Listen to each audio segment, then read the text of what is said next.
Varun Beverages Limited, a consistent compounder in the Indian stock market, today has hit a market capitalization of 1.75 lakh crores. When it got listed in November 2016, during the demonetization time, the market capitalization was around 8,000 crores. Many fancied companies like Dabur Limited, Britannia Industries, or Pidilite Industries, their market cap was 4 to 5 times greater. And now, this growth of market capitalization was approximately 50% it has compounded.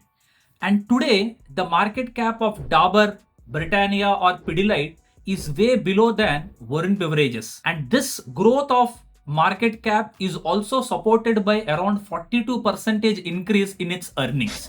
In order to learn more and identify these quality companies, follow, like, and share, and save this for later to receive more updates.